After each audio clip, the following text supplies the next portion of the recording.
জীবনে best friend বলতে কিছু নেই। জীবনের ৩৮ বসন্তে এসে বন্ধুত্ব নিয়ে সাকিবের উপলব্ধিটা এমনই। যুক্তরাষ্ট্রের এক অনুষ্ঠানে বন্ধুত্ব নিয়ে কথা বলতে গিয়ে স্মৃতিচারণ করেন তামিম মুশফিককে নিয়ে। রুবেল ও তাসকিনের সাথে কাটানো সময়গুলো এখনো গেঁথে আছে সাকিবের স্মৃতির পাতায়।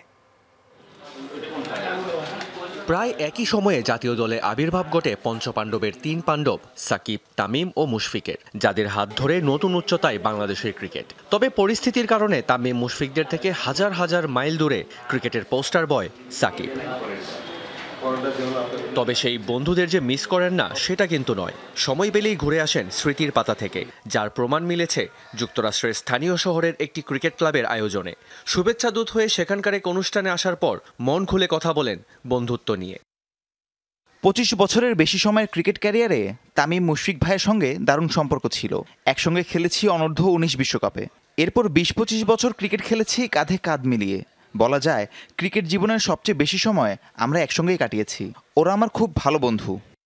সাকিব তামিম বন্ধুত্বে এখন যোজন যোজন দূরত্ব। তবে গত মার্চে হৃদরোগে আক্রান্ত হওয়ার পর সামাজিক যোগাযোগ মাধ্যমে তামিমের সুস্থতা কামনা করে পোস্ট দেন সাকিব। এমনকি তামিমকে দেখতে হাসপাতালেও যান সাকিবের বাবা মা। তবে জীবনের সেরা বন্ধুত্বের অধ্যায়টা যে সুখকর হয়নি সাকিবের, সেটা তার কথাতেই স্পষ্ট।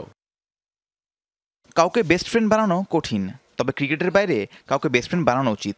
ক্রিকেটে আমার অনেক ভালো বন্ধু আছে, কিন্তু ক্রিকেটের বাইরে আমার বিশ্বস্ত বন্ধু কমই আছে যাদের আমি বিশ্বাস করতে পারি। একটা বিষয় খুব ভালোভাবে বুঝেছি, এই জীবনে বেস্ট ফ্রেন্ড বলে কিছু নেই। যাকে আপনি নিঃশর্তভাবে বিশ্বাস করতে পারেন একমাত্র সেই আপনার আসল বন্ধু। বাকি সব সম্পর্ক সময়, সুযোগ আর প্রয়োজনের উপর দাঁড়িয়ে থাকে।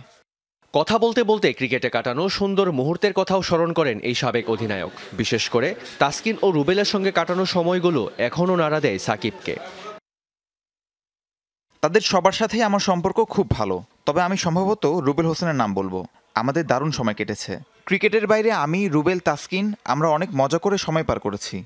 আবারও শুরু হচ্ছে সাকিবের ব্যস্ততা। খেলবেন গায়ানায় গ্লোবাল টি-20 লিগে। দুবাই ক্যাপিটালসের জার্সিতে দেখা যাবে অলরাউন্ডার র্যাঙ্কিংয়ে রাজত্ব করা সাকিব আল হাসানকে।